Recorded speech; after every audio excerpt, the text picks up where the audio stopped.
Премьер-министр Михаил Мишустин утвердил концепцию развития автомобильного туризма в России до 2035 года. Концепция объединит усилия разных уровней власти и бизнеса, чтобы синхронизировать строительство такой разнообразной инфраструктуры. Ее основные цели – это создание комфортных и безопасных условий для путешествий по автодорогам и повышение доступности туристических объектов и качества услуг дорожного сервиса. Как отметил глава Ингушетии Махмут Али Калиматов, концепция открывает перед республикой новые возможности. Очевидно, что ее реализация существенно повлияет на динамику роста туристического потока в Ингушетию. Это еще одна отличная возможность для жителей республики заняться частным предпринимательством в сфере услуг.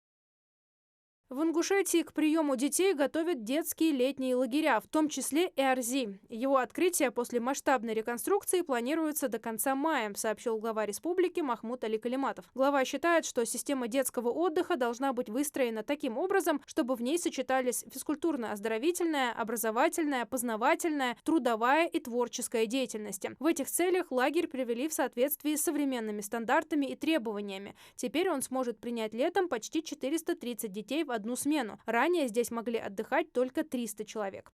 Жители Малгобекского района выбрали территорию для благоустройства в 2025 году. Это улица Центральная протяженностью 1200 метров в сельском поселении Зязиков-Юрт. 30 апреля текущего года подошло к концу рейтинговое онлайн-голосование по отбору общественных территорий для благоустройства в рамках реализации федерального проекта формирования комфортной городской среды национального проекта «Жилье и городская среда».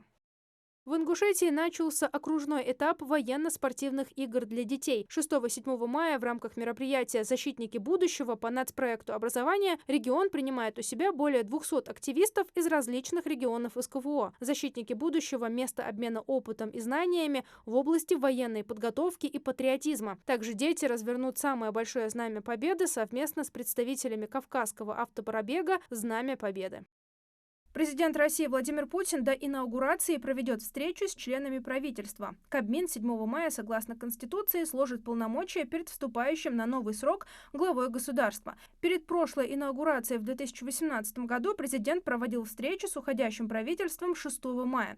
После назначенной на 7 мая инаугурации Путину предстоит внести на рассмотрение Госдумы кандидатуры премьер-министра, а Совету Федерации некоторых федеральных министров, а также сформировать свою администрацию.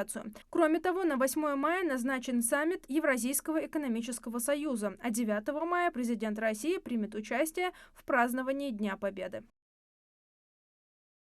Кабинет министров рекомендовал создать в регионах комиссии против нелегальной занятости и утвердил типовое положение об их деятельности. Согласно плану мероприятий, если такая комиссия получает информацию о нарушении порядка оформления трудовых отношений, она должна будет направить ее в территориальный орган Федеральной службы по труду и занятости о рассмотрении вопроса о проведении надзорных мероприятий. В число нарушений входят также выплата месячной заработной платы работникам, полностью отработавшим за этот период норму рабочего времени и выполнившим норматив нормы труда.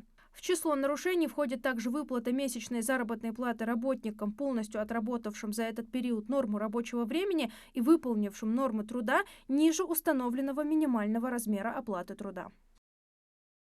Новый профессиональный праздник «День математика» будет отмечаться зимой. Закрепить его в календаре распорядился председатель правительства Михаил Мишустин.